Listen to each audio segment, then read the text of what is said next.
Okay. Okay. I will translate maybe into Lithuanian first, okay? And then you answer the question in English, and then I will translate sentence by sentence.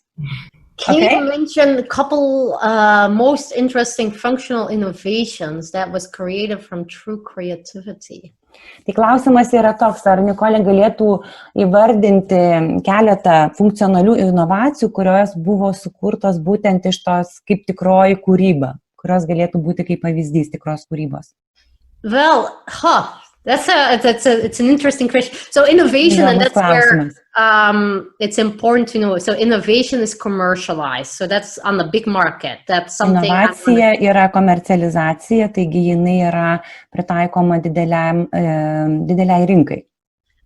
So to come at that, there is a creative process in front of it before it's getting into the business world. Ir iš tiesų prieš tai, kada jūs jau galite tą idėją komercializuoti, dar įvyksta labai daug procesų. So in that sense, I'm more, because that's more my field, I'm thinking of technology, like Siri on your phone that can listen to what you're saying. Iš tiesų, aš daugiau dabar galvoju apie technologiją ir pavyzdžiui, telefonas, kuriame tu gali susikalbėti su kažkuo. Yeah. So that's why is that, because that's also being creative, because the idea that somewhere so many years started, somebody had to come up with this kind of like first idea that there's a technology that can listen to a voice and act on it. Ir iš tikrųjų būtent telefono sukūrimas, kuris įvyko kažkada, tai kažkam turėjo ateiti į galvą, kad galima sukurti prietaisą, kuris reaguos į jūsų balsą. Yeah. And that's basically because that technology didn't exist. So it was basically, this kind of novel idea where you find yourself, it seems that could be possible, but I don't know how yet. Ir iš tikrųjų, būtent ta technologija, kadangi tuo laiku neegzistavo visiškai, tai mes buvome toje situacijoje, apie kurią dabar kalbėjome, kad mes nežinome, kas tai galėtų būti, bet mes su ją turime atrasti. But at the same time, like I would never come up with this idea because I, on one hand, had no knowledge about technology or that kind of technology. So my intuition would never tell that might be something possible or something that could be there. Bet kadangi aš asmeniškai nesu ne tiek gerai žinau technologijas, tai mano intuicija man tikrai negalėtų tiek pakuždėti šitos idėjos, kad būtent toks sprendimas gali įvykti. And I think that it's in all these kind of fields where something big that really works. What I'm saying, it's a novelty that works. Like it could be in medicine, it could be in all these kind of these Nobel Prize winners, it could be painters, it could be musicians that really became kind of like for famous for their work or for in their kind of niche that they're working at. Their audience said, you know what, this works for us. This is a novel way, but it also works for us. Mm-hmm. So it could be all these kind of different things, yeah. Ir iš tiesų, būtent ta tikroji kūryba gali vykti bet kurioje srityje, tai gali būti menas, tai gali būti medicina, tai gali būti IT. Jos esmė yra tai, kad ta nauja idėja, kuri kyla, iš tiesų yra priimama ir žmonių auditorijos, kurie pasako, kad taip, šita būtent idėja tikrai mums yra vertinga, mums jį kažką tai duoda. But that's where like creativity and innovation is still something separate. Innovation really looks at the market right now. What is feasible to sell at this day and age, and how can we commercialize it? So that's a lot. It's a step. Mm-hmm. Not necessarily necessary. I don't say that you all have to commercialize it, but that's the difference between creativity and innovation. Innovation is really into like the business kind of commercialized world. Taigi inovacija reiktų suprasti iš tiesų, kad tai yra komercializuota jau idėja ir visą laiką bus susijusi su verslu. Tai yra, ar ta idėja yra reikalinga žmonėms ir ar jie gali už ją mokėti. Okay, so should we move to the next question? Okay. Can intuition be measured scientifically? That's a good question. Ar intuicija gali moksliškai būti išmatuojama? So it's difficult to measure because intuition is Sunku matuoti. it has so many different elements. Nes intuicija turi labai daug elementų skirtingų. So we can say that how we can ask people, how do you try to solve this, or how did you approach this? But it's a very subjective measure. So I can ask them, did you follow a certain rule? Did you just do anything? Or was there kind of something driving you, but you cannot really put your finger on it? So Tai iš tiesų labai sunku įvardinti ir išmatuoti, nes pati klausimo formuluotė galbūt sudėtinga, kad žmogus turi paklausti, ar kaip jūs kūrėte tai, ką sukūrėte, kažką tai kūrybiško, ką jūs darėte, ar jūs ėjote per šitus etapus, ar jūs galbūt jautėte, kad kažkas tai kad tai būtent reikia daryti. Tai žodžiu, yra visas procesas, kurį reikia sunku detalizuoti. Yeah. And that's where if you can classify people in groups, how they approach things, then you can also see how different works quality or how they their work eventually, what the result of their work is. Yeah. Ir jeigu jau sugebame mes tokius įvardinti mąstymo procesą vienos grupės ir kitos, mes įvairių žmonių, mes galime tada juos suskirstyti į grupės ir galime tada matuoti, kaip veikia viena grupė ir kaip veikia kita grupė. And that's where we see that people who approach problems more from or trying to, who try to come up with new ideas from kind of a rule-based kind of approach, they come up with a lot less kind of creative, like novel ideas than people who do it in a more kind of spontaneous kind of approach. What we say, like, yeah. Nicole, is this like known? Is it like yeah. Kad iš tiesų, jeigu grupė žmonių, kuri labiau seka taisyklėmis, yra prašoma sukurti kažko naujo, žymiai mažiau naujų idėjų pasiūlytų. O būtent ta grupė, kuri tą kontrolės funkciją turi išjungę, mažesnė, spontaniškesnė, jie tų idėjų gali sukurti daugiau.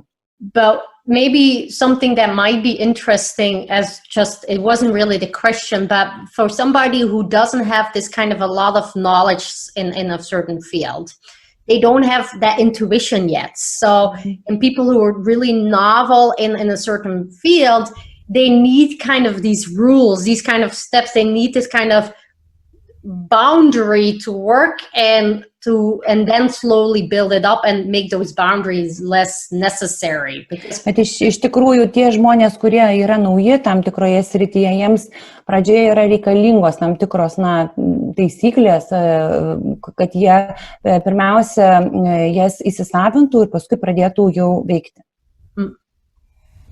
Is that clear? Was that a clear answer? Ar pakankamai aiškiai atsakėm? Galite ir mikrofonu atsakyti. Okay, so if not, people maybe will answer. We'll ask one more time. Okay, now I see some questions in Lithuanian, so I will translate for you. Okay, okay. Gintautas, jei vaikai turi mažai informacijos, tai kodėl jie kūrybiškesni? It's a question about children. Yes. And the question sounds like that if we consider children, that they really don't have a lot of information or knowledge about the world, why do we consider them as more creative than grown-ups? So there's research done. So they cannot come up with this kind of one part of the creative process, like coming up with these novel ideas. But what happens is their control system hasn't been developed completely yet. So that's one part of the answer. So their control system is still in development. But their imagination, that type, is fully developed. So they can imagine these kind of wild things. But these are novel ideas, and they can think, I'm a princess, or I can draw, and I'm not limited in my process of coming out and doing this. They're not evaluating what I'm doing here, is this good or not good? So they're just producing these kind of things. So that's the beauty there. Yeah. Tai iš tikrųjų, kalbant apie vaikus, reiktų prisiminti apie vaizduotės tą kūrybiškumo dalį. Ir iš tiesų vaikų smegenų veikloje iš tiesų labai yra išreikšta vaizduotė. Jie lengvai prigalvoja įvairiausių idėjų, istorijų, todėl, kad pas juos yra dar neišsivyšiusi kontrolės funkcija. Tai yra ta antra, galbūt perėjimas į antrą kategoriją, kur iš visų tų nerealių minčių, idėjų, tapti princese, daryti kažką, tai mes jas atfiltruojame. Yeah. So, for example, this is a test that they do with children to see how well they come up with new ideas. Is that they show them a brick like this, and they ask them, how could this brick be used in different ways? So that could be, the most common, so the easiest solution is I can build something with it. It's a building block. But the more creative of novel ideas, you know what, maybe I can use it as a cup to drink out. You know what, I can pour water in it and drink. Maybe I can use it as a pencil holder.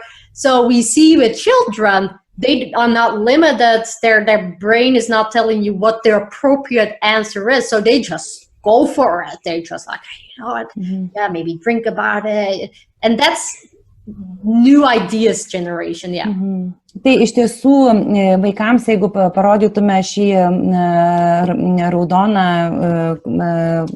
kubelį ir paklaustume, kaip jį galėtų pritaikyti, tai jie nepasakytų, kad iš jo galima tik tai statyti kažką. Tai taip, jie tikrai sugalvotų tokias mintis, kad jį galima apversti, iš jo galima gerti, jį galima įstatyti pieštuką ir taip toliau. Tai jie yra būtent tų idėjų generatoriai, generavimo stadijoje. Yeah. So, and we see with adults, they often stick to it's a building block. Yeah, I can build a house with it or a car, but they stay to the category of building. So that's what we see when at 5 years age, most children are really good in thinking of new ways, new categories, they don't stay to the building category. When the older we get, the more we stay to, this thing was developed to build with, and we stay in that kind of category. Kalbant apie suaugusius žmonės, mes esame linkę daugiau jau prisirišti prie tos kategorijos, kam yra skirtas būtent ta kaladėlė. Ir jeigu mūsų paprašytų prigalvoti, kaip mes ją galim tą kaladėlę panaudoti, mes dažniausiai pradėtume galvoti, atsakyti į klausimą, ką aš su ja galiu pastatyti, ką aš naujo su ja galiu pastatyti. Taigi mes liktume būtent tų vadinamų statybų kategorijoje, taip, neišeitume iš tos ribos. And we see the explanation why adults, they don't do it as well is twofold. So on one hand, our control system has been fully developed, so it can control our thoughts and our thinking process. On the other hand, most of us have learned in school there's a right and wrong answer.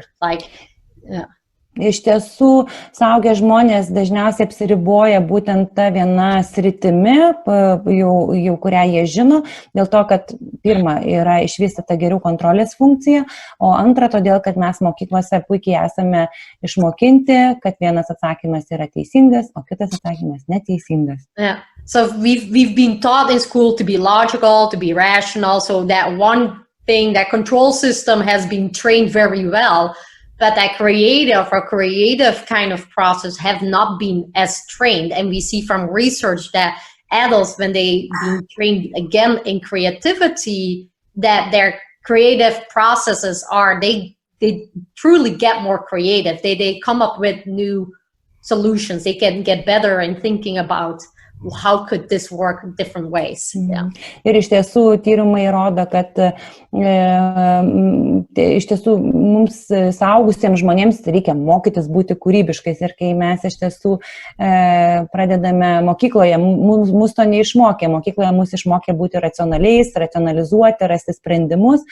Ir jeigu mes pradedame mokintis būti kūrybiškais, mes iš tiesų ir pradedame veikti kūrybiškiau. Okay, some more questions for you. Just a second. Okay. About good emotions. Are good emotions the only thing that would stimulate intuitive creativity? What about adrenaline? And there are people which really needs adrenaline. This is the word, right? Yeah. To really move to create something new. Yeah. So positive emotions can be activating because joy, when we're exhilarated, I don't know what the word, so when we're stimulated, the adrenaline is that hormone that are puts out, but it's in the reaction to emotion. So I always tell emotions is energy emotion. So E from energy and the rest of the word is motion. So energy emotion. So the kind of adrenaline is a part of our emotional process. Could be like, I'm in this flow, or I get like exciting. Excitement is a positive emotion. We have also positive emotions that are not this kind of activating. For example, being relaxed, being at ease, being at peace. These are also positive emotions, but they don't have this activation level. So positive emotions can be both activating as kind of deactivating, kind of like, so. Geros emocijos iš tiesų gali būti tiek aktyvuojančios, tiek, neaktyvuojančios ar deaktyvuojančios, nes do I understood correctly that when we have positive active emotion, we also have adrenaline working. Yeah. So Nes kai yra aktyvi, pozityvi emocija, mes taip pat turime tą adrenaliną, kuris mūsų kūne veikia ir būtent padeda emocijai virsti energiją. So, okay, so next question. Kaip menininkui jausti, suprasti, kada laiku sustoti, tapyti, kurti darbą, kad neužkankinti kūrinio? Dėkoju, Giedrė. So how does the painter or creator understand when is the time already stop creating, so this masterpiece would not be tortured. Yeah. So that's the thing. That's I think, to be honest, I think that's knowledge about yourself. That's learning. Žinios apie jūs pačius. Yeah, that's learning to listen to yourself. Like, tiesiog reikia išmokti įsiklausyti į save. That with age, with time, if we really are aware of what our bodies, our emotions are telling us, that we feel at a certain point or not, our experience has told us, if I'm experiencing this, I have to step away from it. Iš tiesų mes turime išmokti galbūt suprasti ir stebėti savo reakcijas ir sugebėti interpretuoti, kad jeigu aš jaučiu šiuo metu būtent tokius dalykus, tai sako man, kad jau turiu daryti pauzę. Okay. How to unplug control, how to, step out from control. That's a good one. So, one is recognizing when you're in control. Pirmas dalykas, reikia tiesiog savo pripažinti, kad jūs esate dabar kontroliuojate labai save. So that's one of the things. On the other hand, what we see is like getting into a kind of playful mode, because play by itself is kind of more that's kind of a ways what helps me to get like step away from that, like in play. We're most time in play, we go in that flow kind of thing. O iš tiesų, kitas dalykas, kad jūs tiesiog save turėtumėte pastatyti ar atrasti kažkokią žaidybinę situaciją, nes žaidybinėse situacijose mes išlaisvėjame. So that's one of the things, for some people it helps to relax, like kind of mindfulness kind of exercises. Kuriems žmonėms padeda tiesiog poilsis, kad jūs pailsite, ar kažkokias atliekate mindfulness, sąmoningumo praktikas.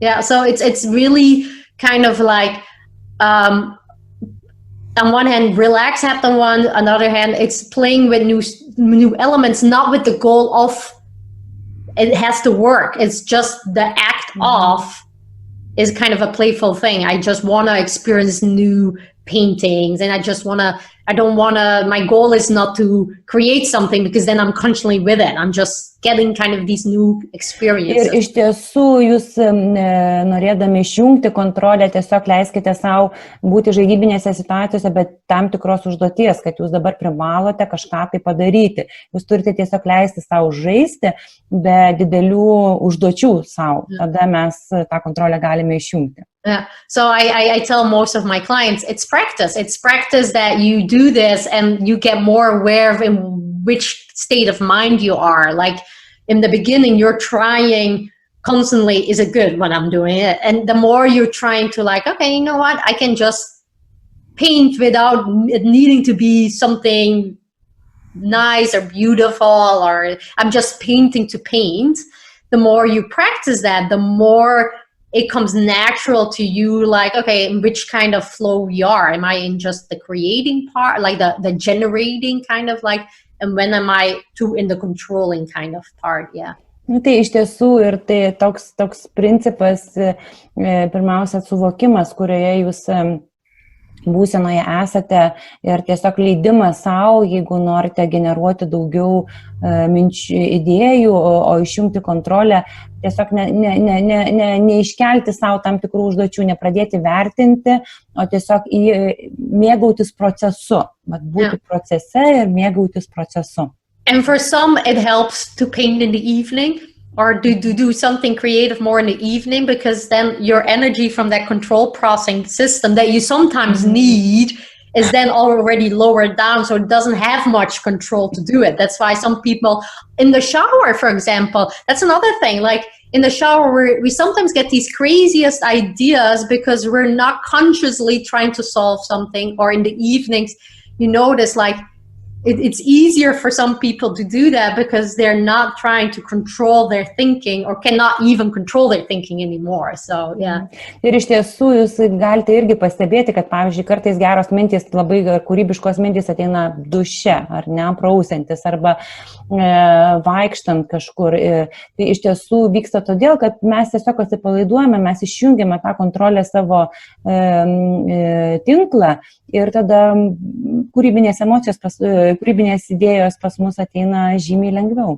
But for just to make sure that if you're somebody who can create better in the evenings because your system here is low on energy, or your control system is low on energy, there is a risk there, because I'm saying then that system cannot tell you really as well, like, you know what, now it's time to go to sleep, or now you're getting too frustrated with your work to say, like, go do something else. So that's where you have to be. If you're doing that when you're low on energy, or your control system is low on energy, you have to make sure that you have something. If it's a timer on your cell phone saying like, at 12 o'clock, Nicole, you have to stop, you have to go to sleep because it's important.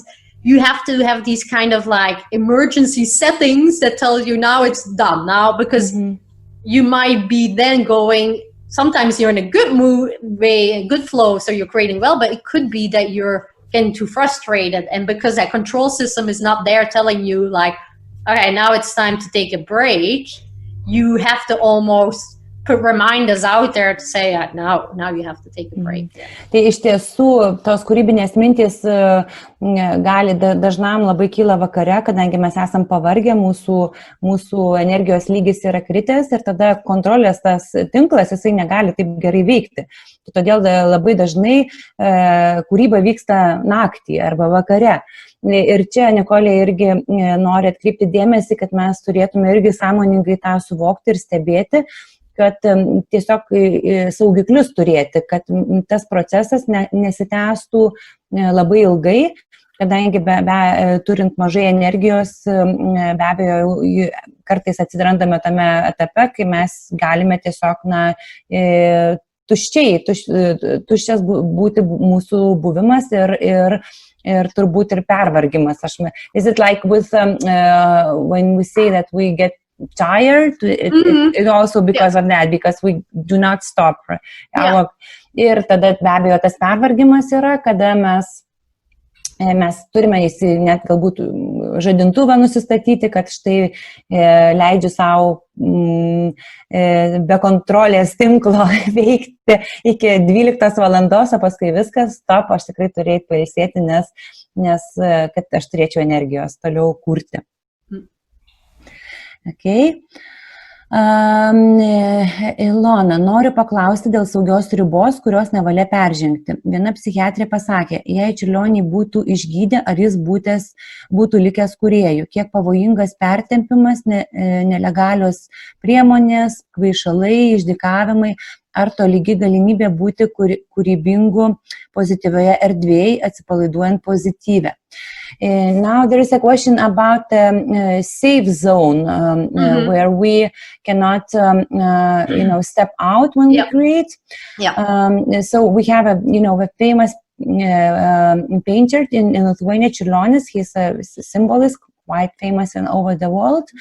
And one psychiatrist has said that if he would been treated, would he be as a would he stay as creator? And how dangerous is when we get overtired, when we use all the like drugs or other ways of to play, how this compares to creating in a positive way. So I think it's definitely the burden of the creative person to find this kind of balance, because on one hand you're open to this kind of like new impressions, and new impressions can be both positive as negative. So if you have a lot of these negative impressions, or if you're a lot into kind of way I can through drugs or alcohol, I can lower that kind of control process. A lot of them is kind of or deal with those negative emotions, which is not always the best way.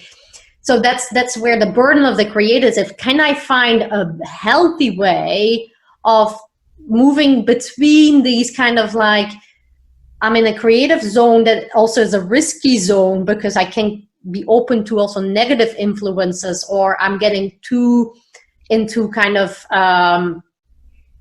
where I'm too abusive with alcohol just to create or come up with these novel ideas. And that's Tai iš tiesų tai yra iššūkis kūrėjui atrasti tą sveiką būdą kurti, nes ką daro galbūt ar alkoholis, ar kiti kvaišalai, kitos priemonės, jie tiesiog nuramina mūsų kontrolės sistemą, taip mūsų tą kontrolės tinklą, kad galėtų mūsų pasireikšti kad galėtų pasireikšti mūsų idėjos, arba kontrolės, arba kvaišalai ir visos tos priemonės kitos, jos tiesiog padeda užgožti tas negatyves emocijas, kurios negatyvę informaciją, kuri kūrėjui, kuris yra labai jautrus ir atviras patirtims ir neįjungęs kontrolės to mechanizmo, jos yra labai lengvai sugeriamos. Iš tiesų, ką Nikolė sako, kad reiktų atrasti tą sveiką būdą, kaip judėti tarp tos kontrolės ir tokio atviro idėjų generavimo. Yeah, so I think especially the highly creative people, they are even more important by them just to learn how to deal with their emotions, how to relax, how to find ways to come out of, if you're in a negative zone, how to come out of it, how to make sure that you're still energized. So going to sleep, like that control system you do need, although it limits your sometimes in the process of coming up with new ideas, you do need it to like step back and say, am I in the right process or not? So I think for the creatives, it's even more to really know, well, how do I know in what kind of zone? What are my emotions telling me? How can I work with them? How can they not be an enemy, but something that can inform the process of? Ir iš tikrųjų, kad kūrybiškiam žmogui, kūrėjui iš tiesų yra dar svarbiau negu bet kuriam kitam žmogui pažinti save ir sugebėti save valdyti, sugebėti suprasti, kokioje būsenoje aš esu dabar ir ką aš turiu daryti, kad manęs neužvaldytų negatyvos emocijos, kad aš nebūčiau perdegęs, kad iš tiesų kūrėjas turi turėti labai daug saugiklių ir būtent pažinti save ir mokėti dirbti su savo įvairiomis būsenomis. Yeah. And maybe so positive emotions, so we know from research, positive emotions open up our mind to new expressions. It's give like we see the world we see more of the colors of the world, we see more things. Pozityvos emocijos iš tiesų atveria mus naujoms išraiškoms. Mes matome pasaulį plačiau, mes matome pasaulį spalvingiau, tai čia pozityvių emocijų vaidmuo. Yeah. So most of the time, positive emotions help you with coming up with new ideas because you get more like you're more in the mindset of making connections.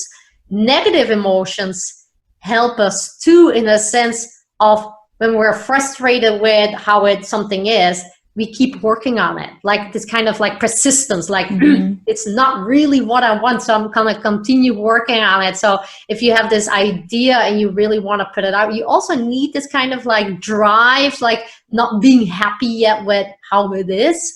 So that's what I'm saying, like positive emotions for a writer, for example, positive emotions help you come up with these kind of new novel stories that you want to write. Negative emotions help you on those very days or when you're not in the mood to start writing. Like they say, like, I want it, it's important, I'm not happy if I don't write it, or I'm not happy if I don't paint it. So it's a balance. It's very much a balance. Yeah. Tai iš tiesų, kalbant apie pozityvės emocijas, jos kaip ir minėjom, kad jos atveria mums daugiau patirčių, daugiau spalvų, daugiau aplinkos. Vėlgi, negatyvios emocijos, kuo mums yra naudingos, kad jos padeda mums nesustoti, kai mes susidurime su kažkokiu iššūkiu. Ir negatyvios emocijos primena ar drausmina mus, kad jeigu mes susidurime su dar neišspręstu klausimu, mes turime vis tiek susikaupti ir būtent ieškoti būdų, kaip tą vieną ar kitą situaciją išspręsti. Okay. I think that's all. I still see a question about spirituality. Oh, yeah, I see it. It's in English. Yeah. Okay. So spirituality, what they see is that it helps people in general to be in a more positive mindset, so well-being. And in general, a lot of people who have who believe in something bigger or spiritual, a lot of them are in general in a better mindset. So not day to day, but I mean, like not in a specific moment, but overall their well-being is higher. So if you Iš tiesų, žmonės, kai klausimas yra apie dvasingumą, ar tai yra kažkoks tai ryšys su kūrybiškumu ir kaip dvasingumas, spirituality, dvasingumas, turbūt teisingai verčiu, kaip jis veikia mūsų smegenis. Tai iš tiesų, Nikolė sako, kad mūsų tikėjimas galbūt kažkokiais didesniais dalykais, mūsų bendrai tokia mentalinė būsena, ji bendrai žmonių yra geresnė.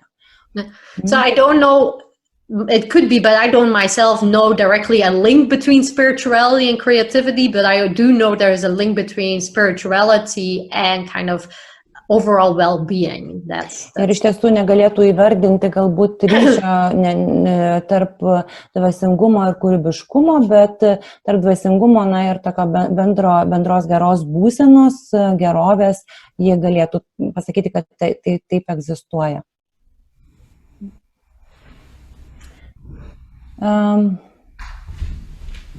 I think we answered all the questions so far. One more question. Koks jūsų mėgstamiausias dailininkas, ar galite įvardinti? Can you name your favorite painter? Do you have one?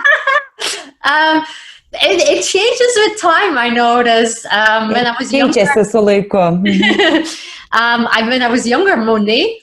Monet buvo, kai aš buvau jaunesnė. But now I got like very bright, like it's very diverse now. So, dabar šiuo metu labai daug skirtingų. Yeah, so at the moment there's a painting hanging here from, which is not a big painter, but it tells for me a big story from somebody who's autistic and expresses his world through painting. So, iš tiesų dabar aš prieš save turiu paveikslą, tai žmogus, kuris nėra dailininkas, nėra žymus dailininkas, bet jis yra autistas ir tame yra istorija, kuri man yra svarbi. Yeah. But it's for me, it really different ways, different painters can talk to me in different ways, basically. Ir iš tiesų man bet kuris dailininkas gali būti, kažką pasakyti skirtingo, gali būti patikti man. Okay. Well, I'm very curious for what work will come out of this, how this presentation or this lecture inspired people and what kind of works comes Nicole iš tiesų labai yra susidomėjusi ir norės, būtų jai įdomu matyti, kaip jos galbūt paskaita jūs įkvėpė, ar galbūt su tuo galbūt susiję jūsų kažkokie nauji darbai. Thank you. Ačiū